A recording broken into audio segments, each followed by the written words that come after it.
After 2 weeks of trying, I finally managed to get a hold of him.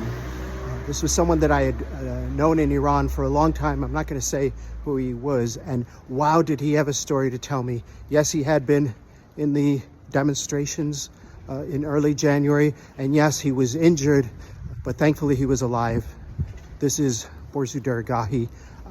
Please subscribe to my Substack, borzu.substack.com. It should be right here at this point. I just want to tell you guys a story about just someone very close to me who I was not able to get in touch with after the protests in January, but I eventually managed to get a hold of him, and I managed to get the whole story out about what happened to him. And I think it's a really good lesson for Iran and the protests that just happened recently, how horrible they were, but how we should also be careful about, the coverage of these things as journalists and observers. Let's call him Jamshid. He had been out both nights of the big protests on that Thursday, January 8th, and on Friday, January 9th. And it was on the 9th when, basically, as he described it to me, all hell broke loose. And he was essentially trying to run away from the protests as the security forces cracked down. And he suddenly felt a sharp pain in his stomach. He wasn't sure what had happened, just a sharp burning pain. And he looked down and he saw that he had been shot in the gut. And luckily for him, it wasn't live fire. It wasn't a bullet. It was a buckshot, birdshot, which is often used by the security forces. But he was bleeding pretty badly, as he described it to me. And he managed to make it to an alleyway to avoid being shot again or captured by the security forces. But he was so weakened by the loss of blood and the pain that he basically fell. He crumpled in that alleyway.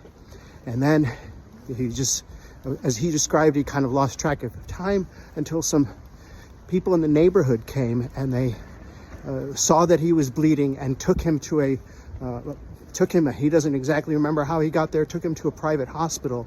He was rushed into one of the operating rooms where they started kind of treating his wound.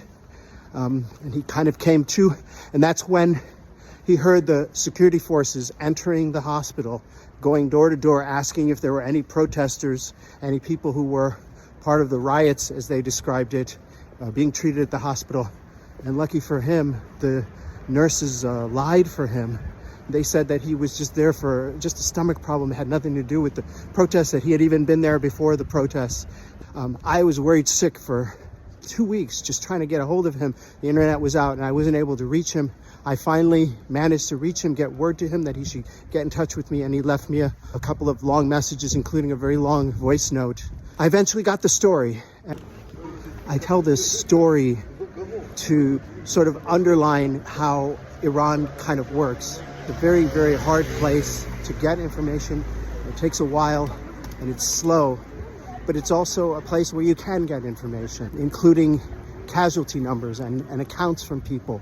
Eventually everything will trickle out. It's bureaucratic, wired society that you can hold on to the facts and hold on to the truth, but you can't hide it forever. I'm very skeptical about some of these numbers that are coming out about the number of people killed in Iran. I've seen as high as, it went from like 30,000, 50,000, 70,000, 82,000, 100,000. I don't think that Iran is a place that you could hide 82,000 deaths. It's where every person who dies gets a death notice. That death notice is put on a wall. It's maybe published in a local newspaper, but every death is accounted for. Iranians are kind of obsessed with death. They have a big, huge funeral that whole week. And at the end, on the 7th day, there's another ceremony on the 40th day. The Iranian regime is more than capable and more than able and more than willing to kill 100,000, even 1 million people to stay in power.